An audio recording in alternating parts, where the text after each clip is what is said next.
ಸಂತ್ರಸ್ತೆ ಕೊಟ್ಟ ದೂರಿನಲ್ಲಿ ಪ್ರಜ್ವಲ್ ಕಾಮಕಾಂಡ ಬಯಲಾಗಿದೆ. ಕರ್ಮಕಾಂಡ ಅನ್ಬೇಕಿದನ್ನ. ಸಂತ್ರಸ್ತ ಮಹಿಳೆಗೆ ಪ್ರಜ್ವಲ್ ನಿರಂತರವಾಗಿ ಬೆದರಿಕೆಯನ್ನ ಹಾಕ್ತಾ ಇದ್ದಿದ್ದು ಸ್ಪಷ್ಟವಾಗ್ತಾ ಇದೆ. ವಿಡಿಯೋ ಚಿತ್ರೀಕರಣ ಮಾಡಿಕೊಂಡು ಪ್ರಜ್ವಲ್ ರೇವಣ್ಣ ಅದನ್ನ ವಿಕೃತಿಗೋಸ್ಕರ ಬಳಸ್ತಾ ಇದ್ರಂತೆ.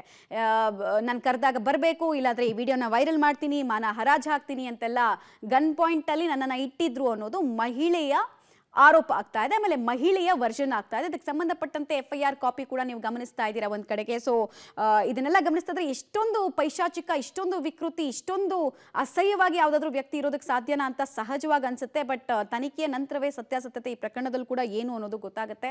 3 ವರ್ಷದಿಂದ ನನಗೆ ಇಂಥದ್ದೇ ಹಿಂಸೆಯನ್ನು ಅನುಭವಿಸಿದ್ದೀನಿ ಅಧಿಕಾರದ ದುರುಪಯೋಗದಿಂದ ಅಂತ ಆಕೆ ಹೇಳ್ತಾ ಇರೋದು. ಡೀಟೇಲ್ಸ್ ಕೊಡ್ತಾರೆ. ಮುರಳಿ ಅತ್ಯಂತ ಹೀನಸ್ ಕ್ರೈಮ್ ನಡೆದಿದೆ ಅನ್ನೋದು ಈ ಮಹಿಳೆಯ ವರ್ಷನ್ ನೋಡ್ತಾ ಇದ್ರೆ ಆಕೆ ಹೇಳ್ತಾ ಇರೋ ಪ್ರಕಾರ ಹೋಗೋದಾದ್ರೆ ಅನ್ಸುತ್ತೆ. ಬಟ್ ತನಿಖೆ ನಂತರವೇ ಸತ್ಯಾಸತ್ಯತೆ ಆಚೆ ಬರಬೇಕು.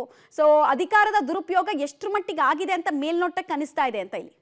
ಖಂಡಿತ ಮಮತಾ, ಯಾಕೆಂದರೆ ಇಲ್ಲಿ ಅಧಿಕಾರದ ದುರುಪಯೋಗದ ಬಗ್ಗೆ ಸಂಪೂರ್ಣವಾಗಿ ಆಕೆ ದೂರಿನಲ್ಲಿ ಉಲ್ಲೇಖವನ್ನು ಮಾಡ್ತಾ ಹೋಗುವಂಥದ್ದು. ಅಂದರೆ 2021ರಲ್ಲಿ ಅವರ ಪರಿಚಯ ಆಗಿದ್ದು ಯಾವ ರೀತಿಯಲ್ಲಿ, ಜೊತೆಗೆ ನಾನು ಯಾವ ವಿಚಾರಕ್ಕಾಗಿ ಅಂದರೆ ಅವರ ವೈಯಕ್ತಿಕ ವಿಚಾರಕ್ಕಾಗಲಿ ಅಥವಾ ಬೇರೊಂದು ವಿಚಾರಕ್ಕಾಗಿ ಪ್ರಜ್ವಲ್ ರೇವಣ್ಣ ಅವ್ರನ್ನ ಭೇಟಿಯನ್ನು ಮಾಡಿಲ್ಲ. ಅಲ್ಲಿ ಒಂದು ಚುನಾಯಿತ ಸದಸ್ಯರಾಗಿದ್ದ ಹಿನ್ನೆಲೆಯಲ್ಲಿ ಅಂದರೆ ಯಾವ ಅವರ ಕ್ಷೇತ್ರದಲ್ಲಿ ಒಂದಷ್ಟು ಕಾರ್ಯಗಳಾಗಬೇಕಾಯಿತು ಮತ್ತು ಒಂದಷ್ಟು ಕೆಲಸಗಳು ನಡೆಸಬೇಕಾಯಿತು. ಅದಕ್ಕೆ ಪ್ರಜ್ವಲ್ ರೇವಣ್ಣ ಅವರ ಅನುಮತಿ ಬೇಕಾಗಿರುತ್ತದೆ.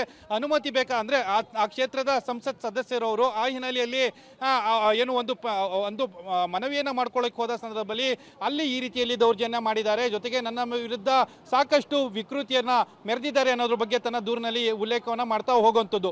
ಯಾಕೆಂದ್ರೆ 2021ರಿಂದ ಇಲ್ಲಿಯೇ ತನಕ ಕೂಡ ಅಂದ್ರೆ ಮೊನ್ನೆ ತನಕನೂ ಕೂಡ ಅವರಿಗೆ ನಿರಂತರವಾಗಿ ಅತ್ಯಾಚಾರವನ್ನ ಮಾಡ್ತಾ ಇದ್ರು.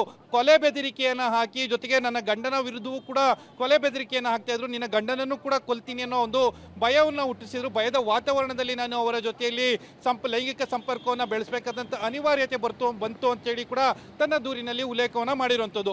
ಅಂದರೆ ಆ ವಿಕೃತಿ ಯಾವ ರೀತಿ ಇತ್ತು ಅಂದರೆ ತನ್ನ ಲೈಂಗಿಕ ಕ್ರಿಯೆ ಏನಿತ್ತು, ಲೈಂಗಿಕ ಕ್ರಿಯೆಯನ್ನು ತನ್ನ ಮೊಬೈಲ್ನಲ್ಲಿ ಶೂಟನ್ನು ಮಾಡ್ಕೊಳ್ಳುವಂಥದ್ದು, ಅದನ್ನು ಆಕೆಗೂ ಕೂಡ ತೋರಿಸುವಂಥದ್ದು. ಅದಾದ ನಂತರ ಅದನ್ನು ನೀನೇನಾದರೂ ಈಗ ಘಟನಾವಳಿಗಳೇನು ನಡೆದಿತ್ತು ಅಂದರೆ MP ಕ್ವಾರ್ಟರ್ಸ್ನಲ್ಲಿ ನಡೆದಂಥ ಘಟನಾವಳಿ ಏನಿತ್ತು ಅದನ್ನೇನಾದರೂ ಸಾರ್ವಜನಿಕವಾಗಿ ಬಯಲನ್ನು ಮಾಡೋ ಪ್ರಯತ್ನವನ್ನು ಮಾಡಿದ್ರೆ ಈ ವಿಡಿಯೋ ತುಣುಕುಗಳೇನಿತ್ತು, ವಿಡಿಯೋ ತುಣುಕುಗಳನ್ನು ಸೋಷಿಯಲ್ ಮೀಡಿಯಾದಲ್ಲಿ ಹಂಚ್ತೀನಿ, ಜೊತೆಗೆ ಅದರ ಬಗ್ಗೆ ಒಂದಷ್ಟು ಮಾಹಿತಿಗಳನ್ನು ಕೂಡ ಹೇಳ್ತೀನಿ, ಜನಸಾಮಾನ್ಯರಿಗೆ ಹೇಳ್ತೀನಿ ಅನ್ನೋ ರೀತಿಯಲ್ಲಿ ಬೆದರಿಕೆಯನ್ನು ಹಾಕ್ತಾ ಇದ್ರು. ಮತ್ತು ನಿನ್ನ ಗಂಡನಿಗೂ ಕೂಡ ಈ ಸುದ್ದಿಯನ್ನು ತಿಳಿಸುವಂಥ ಪ್ರಯತ್ನವನ್ನು ಮಾಡ್ತೀನಿ ಅಂತೇಳಿ ಕೂಡ ಹೇಳಿದ್ರು.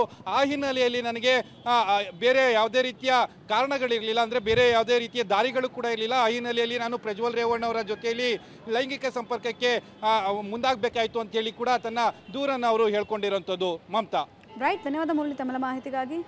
ಸುದೀರ್ಘವಾಗಿ ಆಕೆಯ ಕಂಪ್ಲೇಂಟ್ ಕಾಪಿಯನ್ನು ಗಮನಿಸಿದಾಗ ಆಕೆ ಅನುಭವಿಸಿರುವಂತಹ ಸಮಸ್ಯೆಗಳು, ನರಕಯಾತನೆ ಹೇಗಿತ್ತು ಅನ್ನೋದನ್ನ ಒಂದೊಂದೇ ಇನ್ಸಿಡೆಂಟ್ ಜೊತೆಗೆ ಎಳೆಯಾಗಿ ಬಿಚ್ಚಿಟ್ಟಿದ್ದಾಳೆ. ಜೊತೆಗೆ ಯಾವ್ಯಾವ ಸಂದರ್ಭದಲ್ಲಿ ಅಧಿಕಾರದ ದುರುಪಯೋಗ ಆಗಿದೆ ಅನ್ನೋದನ್ನ ಕೂಡ ಮೆನ್ಷನ್ ಮಾಡಿದ್ದಾರೆ ಸಂತ್ರಸ್ತ ಮಹಿಳೆ.